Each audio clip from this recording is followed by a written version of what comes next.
Now I want to talk to you a little bit about our Proximal sensor capability in the neonatal 2.0 mode. Some clinicians like to have additional monitoring at the Y, and so we offer a Proximal sensor that can be connected to the patient Y. Now a little bit about this Proximal sensor. It weighs very little at 6.6 grams and it's less than 1 milliliter of dead space.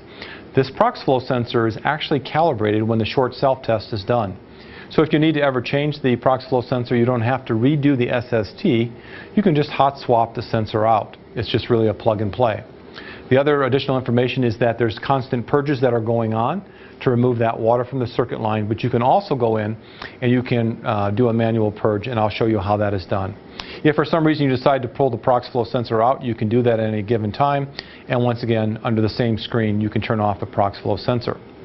And then lastly, with the Proximal sensor, we don't recommend that you actually give medications through that Proximal sensor. So let's take a little peek at the Proximal sensor. Right now I am in a VC Plus mode of ventilation. I have the leak sync software on. I'm in SIMV, VC Plus. The Proximal sensor once again will work in any invasive mode of ventilation. I've just picked these for an example. And I've got a rate of 30. Total volume set delivered of 5 milliliters, and as we kind of look at the information on the top, we can see that on the top you have your traditional information, but you'll note that there is a designated Y after some of the parameters now. So for example, right here, the Proximal measured delivered volume is 5.0, set on 5.0. So you have a nice independent measurement of the inspired volume for your patient. So we'll measure the inspired volume here. Right next to that we have a mil per kilogram comparison, or a VTL, really VTLY slash patient body weight, predicted body weight, PBW. And so it's reading 5.7 right now. And then you also have some leak values displayed as well. And here's something that's kind of unique about the Proximal sensor, is the internal flow sensors are always still working in the background. And you as a clinician can decide how much information you want to view or not view. In this scenario, I have basically leak being displayed right here, and there is no Y after that leak. That means that the internal flow sensors are picking up that there is a leak somewhere in the circuit. And then the next one to the right of it is what's called the leak Y. And that leak Y is saying, because the prox flow is all the way up at the patient Y, it can only detect leaks that is after that or in the patient. And so in this scenario that I set up, I created a leak in the circuit, but not in the patient with my test lung. And so here is kind of an interesting way to compare leak versus leak Y, and in this scenario it's saying that you may have a leak in your circuit and not in your patient. So if you see a disparity between these numbers that are of significant value, you might begin to consider, do I have a leak in my circuit?